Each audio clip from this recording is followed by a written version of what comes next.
எபிரேயர் எபிரேயர் புத்தகம் 12ஆம் அதிகாரம்.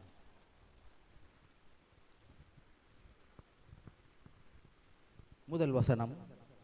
ஆகையால் மேகம் போன்ற இத்தனை திரளான சாட்சிகள் நம்மை சூழ்ந்து கொண்டிருக்க, பாரமான யாவற்றையும் நம்மை சுற்றி நிற்கிற பாவத்தையும் தள்ளிவிட்டு விசுவாசத்தை துவங்குகிறவரும் முடிக்கிறவருமாகிய இருக்கிற இயேசுவை நோக்கி நமக்கு நியமித்திருக்கிற ஓட்டத்தில் பொறுமையோடு ஓடக்கடவோம்.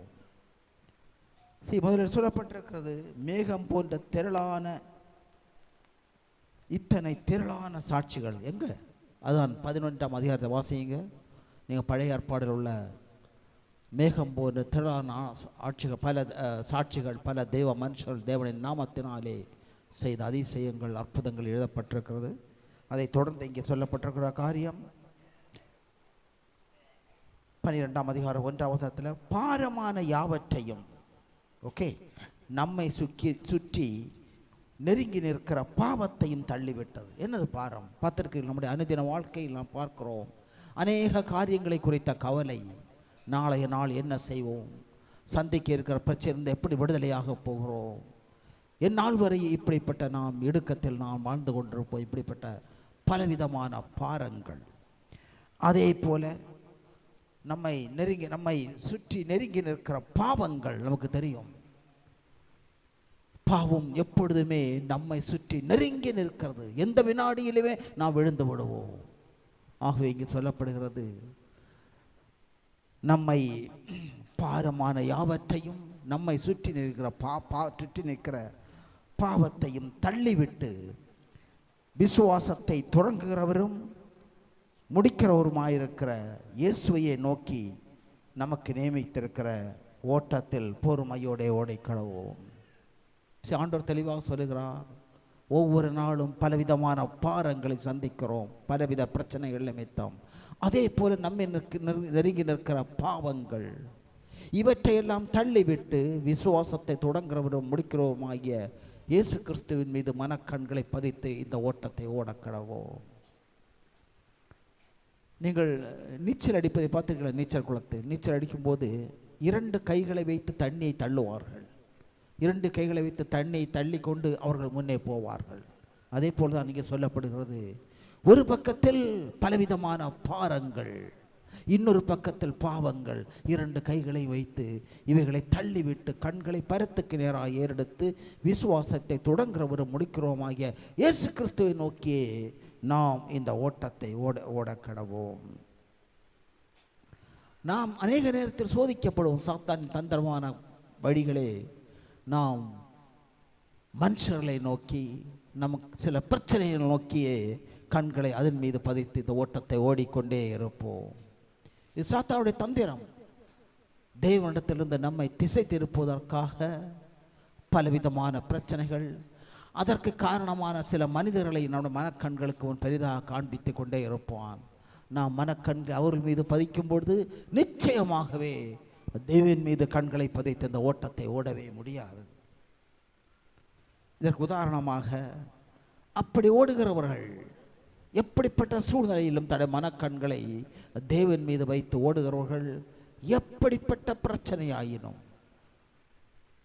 அதுக்கு காரணமான எப்படிப்பட்ட மனுஷர்களே ஆயிரும், அந்த பிரச்சனைகளோ மனுஷர்களோ அவர்கள் நம்மை தேவனை விட்டு பிரிக்கவே முடியாது. என்று சாத்தானுடைய அநேக தந்திரமே. இப்படிப்பட்ட பிரச்சனைகளும் அதற்கு காரணமான மனுஷர்களும் உங்களுக்கே தெரியும். தேவனை நோக்கி இந்த ஓட்டத்தை ஓடுவதிலிருந்து நம்மளை திசை திருப்பி கொண்டே இருக்கிறோம். உதாரணமாக 2 நாளாகமம்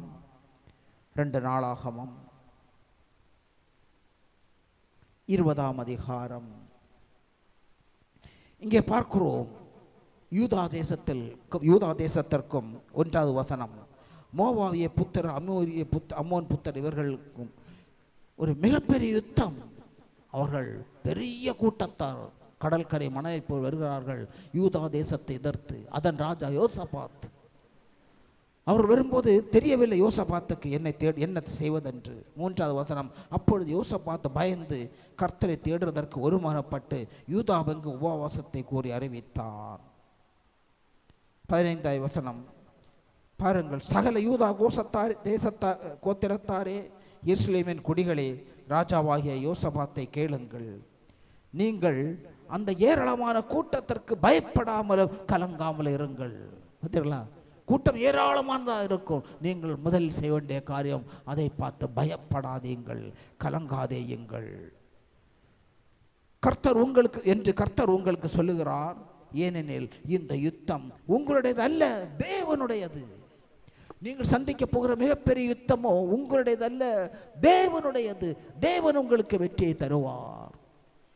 அதே போல தான் நாம் சந்திக்கிற ஒவ்வொரு பிரச்சனைகளும் அது யுத்தம். ஆனால் ஆண்டவரே, இது என்னுடையதல்ல ஆண்டவரே, உம்முடையது என்று அந்த பாரத்தை தேவன் மீது போடும்போது அந்த யுத்தத்தை நமக்காக முன் வந்து செய்கிறவர் தேவன். தேவன் செய்ய வேண்டிய யுத்தத்தை நாம் செய்வதுதான் அநேக பிரச்சனைகளிலும் கலகங்களிலும் குழப்பங்களிலும் மாட்டிக்கொள்கிறோம்.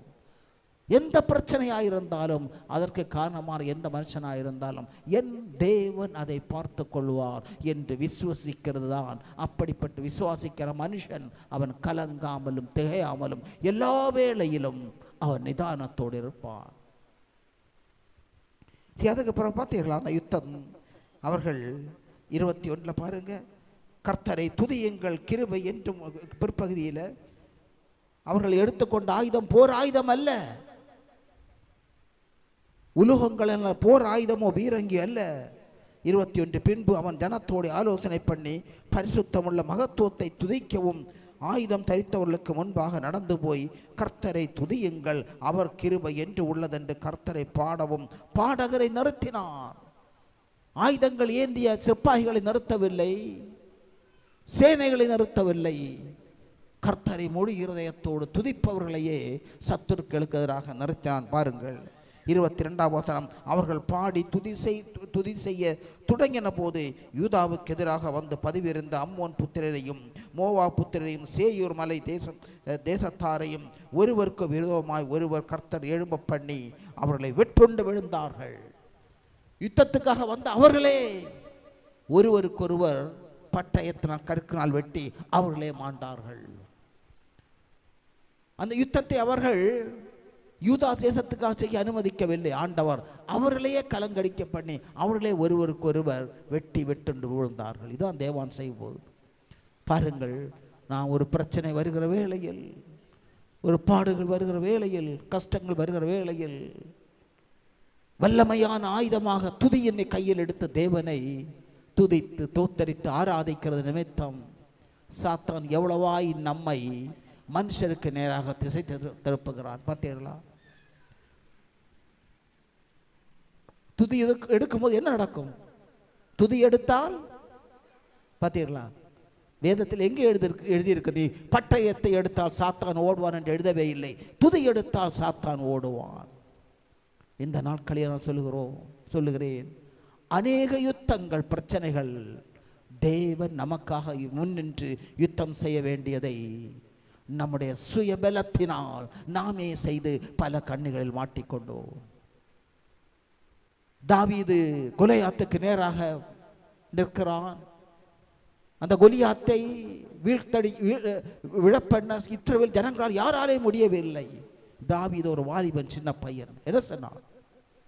கோலியாத்தே, நீ கேடகத்தோடும் பட்டயத்தோடு ஈட்டியோடு வருகிறாய், நானோ கர்த்தருடைய நாமத்தினாலே வருகிறேன். அதுதான் அவனுடைய ஆயுதமாயிருந்தது. விழப்பண்ணினான். ஆகவே இந்த நாட்களிலாவது நான் சொல்கிறேன், எந்த பிரச்சனையையும் எப்படிப்பட்ட சத்துருக்களையும் கர்த்தரின் நாமத்தினாலே நம்மால் மேற்கொள்ள முடியும். விசுவாசியுங்கள். அந்த விசுவாசம் நம்மிடத்தில் இல்லாத நிமித்தம் நாம் சந்திக்கிற சகல பிரச்சனைகளுக்கும் நாமே ஆயுதங்களை தேடிக்கொள்கிறோம். நம்ம சுய பலத்தையும் சுய வல்லமையை நாம் பயன்படுத்துகிறோம், சத்துருக்களை சம்பாதிக்கிறோம். கிறிஸ்து அன்பார்ந்த சகோதர சகோதரிகளே, எவ்வளவாய் நாம் சத்துருக்களை நோக்கி பார்க்கிறோமோ, சத்துருக்களை நோக்கி பார்க்க பார்க்க நம்முடைய இருதயம் இருள் அடைகிறது. ஆனால் மெய்யாகவே எவ்வளவு கோலவாய் நாம் சத்துருக்களை பார்க்காமல் தேவனை நோக்கி பார்க்கிறோமோ நம்முடைய இருதயம் பிரகாசம் அடையும். நமக்கு தெரியும் அந்த வசனம். சங்கீத புத்தகம் 34வது சங்கீதம், நமக்கு தெரிந்த வசனம். 34வது சங்கீதம்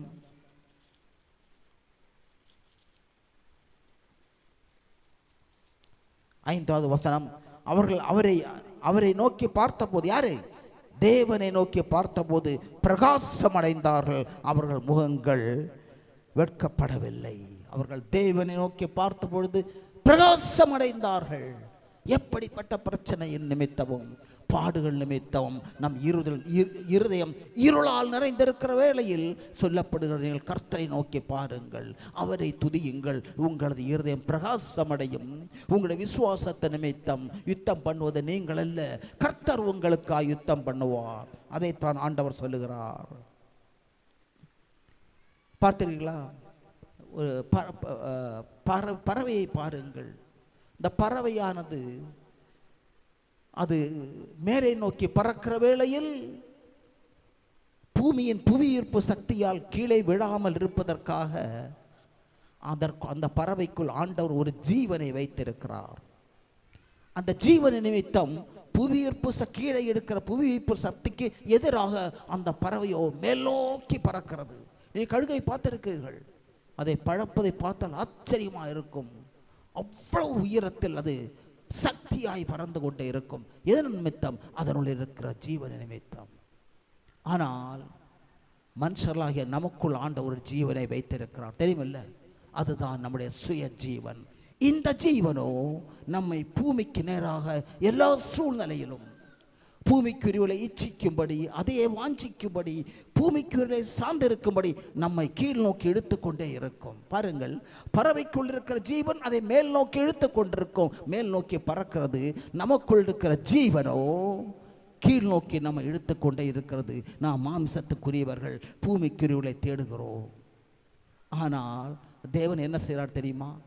நாமும் அந்த பறவைக்கு மேலாக மேல் புவியீர்ப்பு சக்தி நம்மை கீழே எடுக்கிற வேளையில் அந்த பறவைக்கு மேலாக மேல் நோக்கி பறக்கும் பொருட்டு நமக்குள் பரிசுத்த ஆவியானவர் மூலம் நமக்குள் ஒரு ஜீவனை வைத்திருக்கிறார்.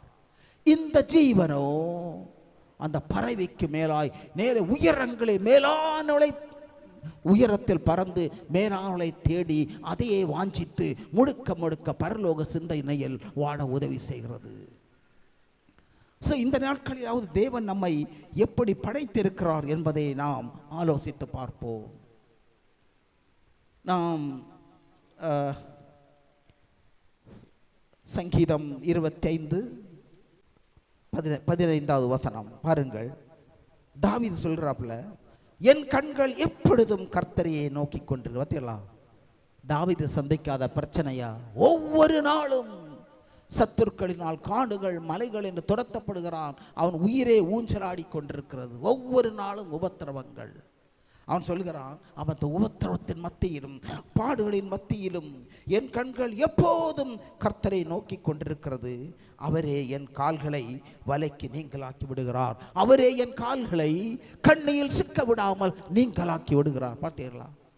இதை காண்பிக்கிறது. எவ்வளவு களவா விசுவாசத்தோடு பிரச்சனைகள் மத்தியில் தேவனை நோக்கி பார்க்கிறோமோ, தேவன் செய்கிற காரியமோ சத்துருக்கள் நமக்காக விரிக்கிற எந்த கண்ணியிலும் கால்களை சிக்கிக் கொள்ளாமல் நம்மளை விடுதலையாக்குகிறார். நாம் என்னாகும் புத்தகத்தெல்லாம் வாசிக்கிறோம். என்னாகும் 21ஆம் அதிகாரத்தில் இங்கே இந்த என்னாகும் 21ஆம் அதிகாரத்தில் இஸ்ரவேல் ஜனங்களின் அக்கிரமத்தின் நிமித்தம், பாவத்தின் நிமித்தம், விக்கிர ஆராதனை நிமித்தம், தேவனுக்கு கீழ்ப்படியான நிமித்தம் தேவனோ என்ன பண்ணார்? கொள்ளிவாய் சர்ப்பங்களை அனுப்பினார். கொள்ளிவாய் சர்ப்பங்களை அனுப்பினார். இந்த சர்ப்பம் அநேகரை கடித்து அநேக ஜனங்கள் வனாந்தரத்தில் விழுந்து மாண்டார்கள். இப்பொழுது ஆண்டவர் சொல்ற பார்த்தீர்களா? 8வது வசனம். அப்பொழுது கர்த்தர் மோசேயை நோக்கி, நீ ஒரு கொள்ளிவாய் சர்ப்பத்தின் உருவத்தை செய்து அதை ஒரு கம்பத்தின் மீது தூக்கி வை. கடிக்கப்பட்டவன் எவனோ அவன் அதை நோக்கி பார்த்தால் பிழைப்பான் என்றார். எப்படிங்க அது? ஒரு கொள்ளைவாய் சர்ப்பத்தை நீ அதன் உருவத்தை நீ ஒரு கோலில் மாட்டி நீ அதை தலை நாட்டிவை. கடிக்கப்பட்டவன் அந்த கொள்ளிவாய் சர்ப்பத்தை பார்க்கிற வேளையில் அவன் சுகம் அடைகிறான். எப்படிங்க? சர்ப்பம் என்னது? சர்ப்பம் ஒரு விக்கிரகம். புறஜாதியார் அதை வணங்குகிறார்கள். ஆனால் அந்த சர்ப்பத்தை நான் நோக்கி பார்க்கிற வேளையில் நாம் எப்படி குணமடைகிறோம்? ஞாபகம் இருக்கிறதா? அந்த சர்ப்பம் என்னது? அந்த சர்ப்பந்தான் அது யாரு? பிசாசு. கால்வரியில் இயேசு கிறிஸ்து தன் கால்களினால் அந்த சத்துருவை நசுக்கி அவனை தோற்கடித்தார். ஆகவே இந்த சர்ப்பத்தை பார்க்கிற வேளையில் நீ அறிக்கையிடு, என் நேசரால் நீ தோற்கடிக்கப்பட்ட சத்ரு, என் மீது உனக்கு அதிகாரம் இல்லை. அதை அறிக்கையிடுகிற வேளையிலோ நீ குணமடைவாய். அவன் எந்தப்பட்ட பிரச்சனையில் ஆனாலும் எப்படிப்பட்ட சூழ்நிலையிலாலும் நாம் மனுஷரை அல்ல, நீ சர்ப்பத்தை நோக்கி பார்த்தாலும் உன் மனக்கண்கள் தேவனையை நோக்கி பார்த்து அறிக்கையிடட்டும். விசுவாசம் என்பது இருதயத்தில் வைத்துக் கொள்வதற்கல்ல. இருதய விசுவாசம் என்பதோ நாம் ஒவ்வொரு சூழ்நிலையிலும் அறிக்கையிட வேண்டும். நான் இருக்க புதிய ஏற்பாடில் இயேசு கிறிஸ்து எப்படிப்பட்ட வியாதிஸ்தனை குணமாக்குற வேலை என்ன கேட்கிறார்? என்னால் கூடும் என்று நீ விசுவாசிக்கிறாயா? அதாவது அர்த்தம் என்ன? என்னால் கூடும் என்று விசுவாசிக்கிறாய் என்றால் உன் விசுவாசத்தை அறிக்கையிடு. அவன் எப்படி அறிக்கையிடுகிறான்? ஆமாண்டவரே, மெய்யாக உம்மால் கூடும், உன் விசுவாசத்தின்படி கடவது. அவன் குணமடைகிறான். கிறிஸ்து அன்பார்ந்த சகோதர சகோதரிகளே, நினைத்து பாருங்கள், எந்த அளவுக்கு ஒரு மனுஷன் தன்னுடைய உள்ளான நிலைமையை பார்த்து கதறுகிறானோ அவன் பாக்கியவான். நாம் எந்த நிலையில் இருக்கிறோம்? அநேகர் தேவனை தேட வேண்டிய விதத்தில் தேடுவதில்லை. பிரச்சனைகள் வரும்போது தேவனை நோக்கி பார்ப்பதில்லை. ஒரே ஒரு காரணம், தன்னுடைய உள்ளான நிலைமையை மறந்து விடுகிறார்கள். வேதத்தில் எழுதப்படுகிறது, மத்தேயு 5ஆம் அதிகாரம் 4வது வார்த்தை பாருங்கள், 5:4, துயரப்படுகிறவர்கள் பாக்கியவான்கள், அவர்கள் ஆறுதல் அடைவார்கள். அநேகருடைய பிரச்சனையே தங்களுடைய துயரத்தில் அவர்கள் மனுஷரை நோக்கி பார்க்கிறார்கள். மனுஷன் நோக்கி பார்ப்பது நிமித்தம் அவர்கள் அடைய வேண்டிய ஆறுதலோ துக்கமாய் மாறுகிறது. அது நிமித்தம் கலகமாய் மாறுகிறது. ஆகவே கற்றுக்கொள்வோம். துயரப்படுகள் பாக்கியவான்கள், அவர்கள் ஆறுதல் அடைவார்கள். அந்த ஆறுதலையோ பரிசுத்த ஆவியானவர் நம்மைக்குள் கொண்டு வந்து நம்மை இளைப்பாற பண்ணுகிறார் எல்லா சூழ்நிலையிலும்.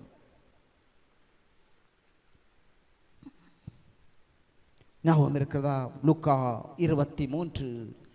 23ஆம் அதிகாரத்தில் வாசிக்கிறோம், இயேசு கிறிஸ்து சிலுவையில் அறையப்பட்டு பல காயங்களுடன் தொங்கி கிடக்கிறார்.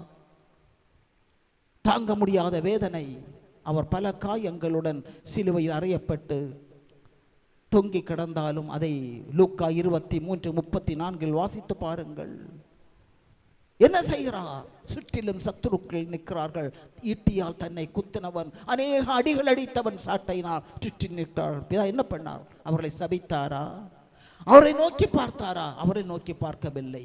சுற்றிலும் அவர்கள் நிற்கிறார்கள். அவர் பார்த்ததோ பிதாவை நோக்கி பார்த்தார். அதனால் தான், பிதாவே, இவர்கள் செய்வது என்னதென்று அறியாமல் செய்தார்கள், இவர்களை மன்னியும். ஒரே ஒரு காரணம், சத்துருக்களை நேச பார்க்கவில்லை. கற்றுக்கொள்ளுவோம். தெரியுமா ஒரு காரியம்?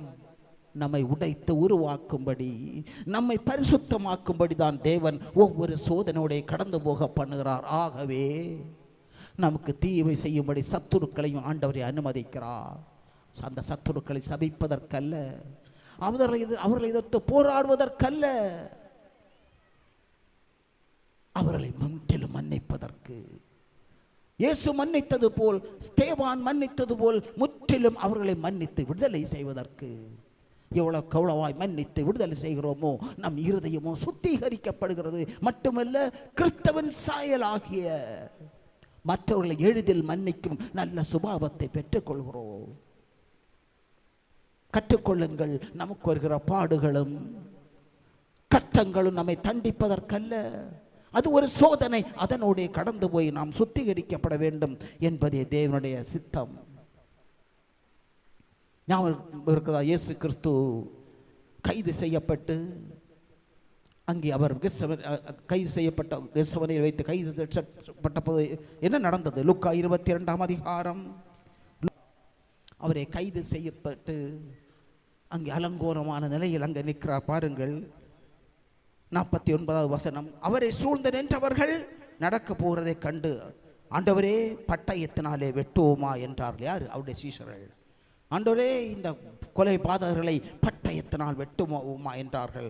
அந்தப்படி அவர்களில் ஒருவன் பிரதான ஆசானுடைய வேலைக்காரனை வலது காதர வெட்டினான். பார்த்தீங்களா? உடனே ஒருவன், அவருடைய இயேசுவின் சீஷன், அவன் பட்டயத்தை எடுத்து அங்கே இந்த தலைமை ஆசாரியனுடைய வேலைக்காருடைய காதர வெட்டுகிறான். நடந்தது என்ன பார்த்தீர்களா? அது நிமித்தம் அங்கே ஒரு கலகமே உண்டாயிற்று. எல்லோரும் சத்தம் போடுகிறார்கள். 51. அப்பொழுது இயேசு இம்மட்டில் நிறுத்துங்கள் என்று சொல்லி அவனுடைய காதை தொட்டு அவனை சொத்தமாக்கினார். 2 காரியத்தை பார்த்தீர்களா? ஒரு கலகம், ஒருவன் அதான் முக்கியமான காரியம். ஒருவன் பட்டயத்தை எடுக்கிறான்.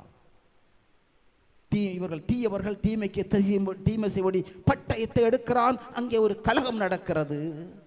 இயேசு கிறிஸ்துவோ தீமைக்கு தீமை செய்ய விரும்பவில்லை. அவர் சிலுவை எடுக்கிறார். ஆகவே தீமை செய்தவனுக்கோ நன்மை செய்கிறார். அங்கே ஒரு சமாதானத்தை காண்கிறோம். எதை காண்பிக்கிறது? பட்டயமோ கலகத்தையும், சிலுவையோ சமாதானத்தையும் கொண்டு வருகிறது. கிறிஸ்து அன்பார்ந்த சகோதர சகோதரிகளே, இந்த 2 காரியமுமே நம்முடைய அனுதின வாழ்க்கையில் அதிகமாக நடப்பதை நாம் பார்க்க முடியும். யோபுடைய வாழ்க்கை எடுத்து பாருங்கள். நமக்கு தெரியும், அநேக விதமான உபத்திரவங்கள், பாடுகள், அநேக இழப்புகள். இதெல்லாம் முடிந்த பிறகு அவனுடைய நெருக்கமான 3 நண்பர்கள் வந்து அவனுக்கு ஆலோசனை சொல்லுகிறார்கள். அதை நிறைய அதிகாரங்கள் சொல்லுகிறார்கள். 4ஆம் அதிகாரம் முதல் 37 வரை அவருக்கு ஆலோசனை அநேக காரியங்களை சொல்லுகிறார்கள். யோபு கேட்டுக்கொண்டே இருக்கிறான். 37 42 வரை ஒரு சில அதிகாரங்களில் யோபுவோ ஆண்டவரோடு பேசுகிறார். முதலில் மனுஷர் பேசுகிறார்கள், நிறைய பேசுகிறார்கள், ஆலோசனை கொடுக்கிறார்கள். ஒரு சில இடங்கள் ஆண்டவர் பேசுகிறார். ஆண்டவர் பேசுவதை கேட்ட யோபு சொல்வதை பாருங்கள். யோபு புத்தகம் கடைசி அதிகாரம் 42வது அதிகாரம் 5வது வசனம் பாருங்கள். நண்பர்களுடைய அநேக ஆலோசனை கேட்ட பிறகு அவனுடைய யோபுடைய வாயின் வார்த்தையை பாருங்கள். என் காதினால் உம்மை குறித்து கேள்விப்பட்டேன். பார்த்தீங்களா? இவர்கள் அநேக ஆலோசனைகள் எனக்கு தந்தார்கள், ஆனால் நடந்ததெல்லாம் உம்மை குறித்து நான் கேள்விப்பட்டேன். பார்த்தீங்களா? தேவனை குறித்து கேள்விப்பட்டேன். தேவனை குறித்து கேள்விப்படுவது பெரிய காரியம் இல்லை. சபையில் வந்தால் கேள்விப்படுவீர்கள், ரோட்டில் போனால் கூட கேள்விப்படுவீர்கள், உங்கள் குடும்பத்தை அதில் கேள்விப்படுறது பெரிய காரியம் இல்லை. ஆனால் அதை பாருங்க, தேவன் பேசினதை கேட்ட பொழுது அவனோட பதிலை பாருங்க. என் காதினால் உம்மை குறித்து கேள்விப்பட்டேன், இப்பொழுதோ என் கண்கள் உம்மை காண்கிறது. அதான் மேன்மை. பார்த்தீங்களா? ஆண்டவரே, இவர்கள் எத்தனையோ நாட்களாக எனக்கு அநேக ஆலோசனை தந்தார்கள், ஆனால் நடந்ததெல்லாம் உம்மை பற்றி கேள்விப்பட்டேன். இப்பொழுது ஒரு சில காரியங்கள் நீர் என்னோடு பேசினீர், இப்பொழுது முகமுகமாய் என் கண்கள் உம்மை காண்கிறது. ஆண்டவரே, அதுதான் மேன்மை. இதை காண்பிக்கிறது. நமக்கு வருகிற பாடுகள், உபத்திரவங்களில் பழிக்கு பழி வாங்காமல், தீமைக்கு தீமை செய்யாமல் எவ்வளவாய் நம் இருதயத்தை சுத்திகரிக்கிறோமோ. இருதய சுத்தமுள்ளவன் பாக்கியவான், அவன் தேவனை தரிசிப்பான். பார்த்தீங்களா? அப்படிப்பட்ட வாழ்க்கை வாழ்வதற்கென்றே நாம் அழைக்கப்பட்டிருக்கிறோம். கடைசியாக ஒன்றை சொல்லி முடிக்கிறேன். நமக்கு தெரியும், ஆதியாகமம் 13ஆம் அதிகாரத்தில் வாசிக்கிறோம், அப்ரஹாமும் லோத்துவும் 2 பேரும் கானானில் வந்து குடியிருந்தார்கள். அவருடைய ஆஸ்தி பூமி தாங்கக்கூடாது இருந்தது. அதன் நிமித்தம் அப்ரஹாமின் வேலையாட்களுக்கும் லோத்துவின் வேலையாட்களுக்கும் வாக்குவாதங்கள், கலகங்கள், பிரச்சனைகள். அப்ரஹாம் என்ன சொன்னார்? லோத்துவே, நாம் சகோதரர்கள். 7, 8, 9 வாசித்து பாருங்கள். 13ஆம் அதிகாரம். நாம் சகோதரர்கள், ஏன் சண்டை போட வேண்டும்? சமாதானமாயிருப்போம். ஆகவே நிலத்தை நாம் நன்றையோ நம் முன் இருக்கிற ஆண்டவர் தந்த நிலங்களை பிரித்து கொள்ளுவோம். அதற்கு அப்ரஹாம் என்ன சொன்னால? லோத்த, நீ இடது பக்கம் போறாயானால் நான் வலது பக்கம் போகிறேன், நீ உனக்கு பிரியமானதை எடுத்துக்கொள். நீ வலது பக்கம் போனால் நான் இடது பக்கமாக போகிறேன், நீ எடுத்து போக மீதியை நான் எடுத்துக்கொள்கிறேன். ஏனெனில் அப்ரஹாமின் கண்கள் தேவனை நோக்கி பார்த்தது, லோத்துவின் கண்களோ நிலத்தை நோக்கி பார்த்தது, அழிந்து போகிற மண்ணை நோக்கி பார்த்தது, உலகை நோக்கி பார்த்தது. என்ன நடந்தது? லோத்துவின் கண்களுக்கோ சோதோம் குமேரா, அந்த தேசம் மிக அழகாக நீர் அருவிகள் பச்சை பசேலில் இருந்தது, அதையே பற்றி கொண்டான். இது எனக்கு போதும் என்று மனைவி பிள்ளைகளோடு அங்கே போய் குடியிருந்தான். மிக பெரிய அழிவை சந்தித்தான். அதனுடைய பின் விளைவோ மனுஷராலும் தேவனாலும் அறுக்கப்பட்ட சந்ததியை உருவாக்கினார்கள். ஆகவே இந்த நாட்களிலாவது நினைத்து பார்ப்போம், தேவனுடைய அழைப்பு பூமிக்குரியதல்ல, பரத்துக்குரிய அழைப்பு. ஆகவே சத்துருக்களை எதிர்த்து போராடுவதல்ல, அவர் செய்த தீமைக்கு நன்மை செய்வது. ஆகவே எல்லா சூழ்நிலையிலும் தேவனை நோக்கி பார்ப்பது. அதன் நிமித்தம் அநேக சூழ்நிலைகளில் தாவீதை போல் மற்றவர்களுக்கு தேவனுடைய நாமத்தை காண்பித்து அவரை மகிமைப்படுத்த முடியும். அப்படிப்பட்ட வாழ்க்கை வாழ வாஞ்சிக்கிறவர்களுக்கு தேவன் உங்களை விட்டு விலகாமல் உங்களோட இருப்பாராக. ஆமென்.